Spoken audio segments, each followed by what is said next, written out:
Isso.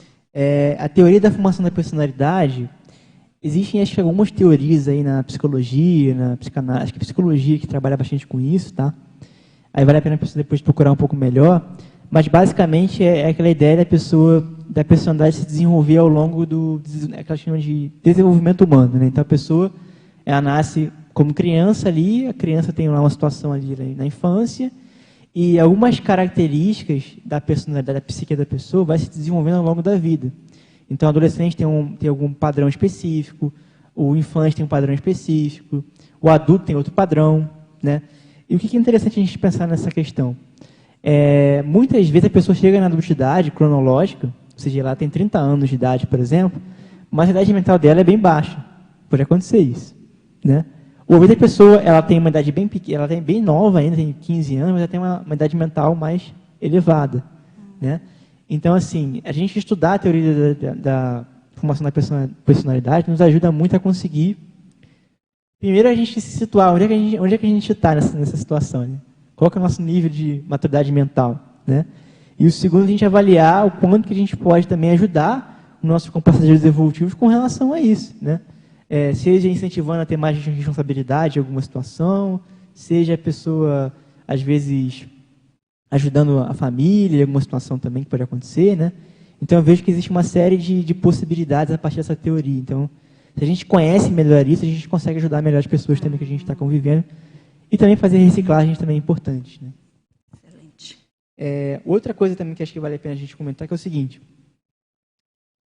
Muitas vezes a pessoa ela acha que tem um trafar, ou ela tem alguma situação muito crítica dela, e ela usa o paradigma consciencial para dizer que aquilo lá é multi-existencial, não sei o que lá.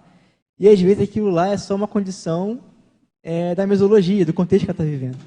Ou às vezes cerebral dela, o cérebro dela está com um problema cognitivo, de alguma situação de doença, que é comum hoje em dia acontecer também isso.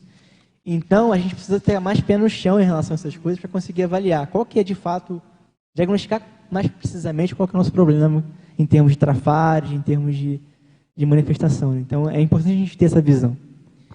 E aí entra aqui outras situações. Inversões conscienciais. As inversões conscienciais, basicamente, é uma teoria que tem 700 experimentos da Consciologia. Então, se a pessoa quiser consultar lá os 700 experimentos, ela pode ver lá que tem lá 4 tipos de inversões conscienciais que são básicas na vida humana. A inversão existencial, que a pessoa fazer ela ter uma vida útil já na juventude, ou seja, ela se comportar como adulto, mesmo sendo jovem. Né? A inversão assistencial, da pessoa que às vezes está no porão, pensando muito nela, começar a fazer assistência, o jovem começa a fazer assistência, em vez de ficar pensando na questão das inseguranças dele. A inversão da maturidade, que é a pessoa conseguir lidar bem com os veículos de manifestação que ela tem. Então, o psicossoma, o mental soma, o energossoma e o próprio soma. Então, como é que você lida com esses veículos de manifestação? Você já consegue, de alguma maneira, domesticar eles? Ou você fica muito subordinado a esses veículos, às vezes? Né?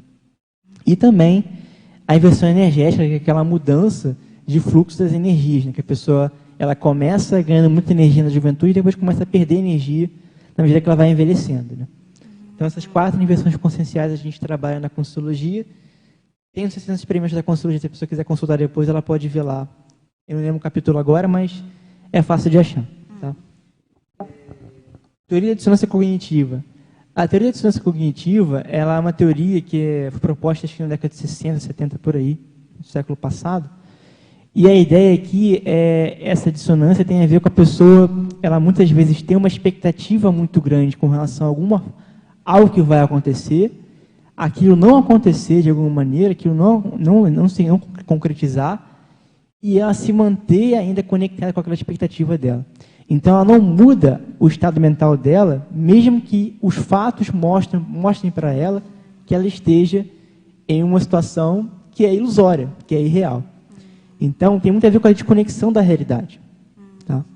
Então, na medida que a gente consegue trabalhar com o processo de recim, eu vejo que quanto mais a gente investe na reciclagem intraconsciencial, mexe para valer com os nossos recins, a gente cada vez mais caminha para uma pensinidade mais conectada com a cosmoética, ou seja, com a realidade. Então, é um desafio a gente avaliar isso e ficar atento com essa situação que pode acontecer com a gente também. Né? E aí, eu acho que esse processo aí ele talvez seja um dos processos que mais gere transtornos psicológicos nas pessoas, de ansiedade, depressão e tudo mais. Tem relação com a priorismose da pessoa também, né? Sim, cara, a pessoa se fixar em alguma ideia, fica muito presa naquele processo ali e ela se desconecta da realidade, né? E a teoria da espiral evolutiva, a ideia é que a gente evolui, só que a gente evolui de maneira gradativa. A gente não vai virar serenão em uma vida. Se a pessoa for um evoluciólogo muito veterano, mas assim, em muitos casos não é bem assim que funciona, tá? Então, assim, a gente vai trabalhar, a gente vai avançando na escala evolutiva, só que de uma maneira de espiral, ou seja, a gente não vai entrar na escala evolutiva, vai pegar um atalho e vai subir rapidinho e virar serenão. A gente vai caminhando, vai fazendo força, fazendo esforço, vai ganhando cognição, vai se esforçando, vai melhorando e vai ajudando as pessoas e a gente vai conseguindo com isso melhorar a nossa ficha evolutiva. E com o tempo a gente vai conseguir trabalhar isso. Então, ter consciência disso é muito importante para a gente não achar que a gente vai pegar algum atalho que vai virar serenão de uma hora para outra, né? Então, a gente precisa ter alto esforço para conseguir chegar nisso, né, para valer. Então, vai demorar algumas vidas aí, seria exit, a pessoa conseguir trabalhar esse processo.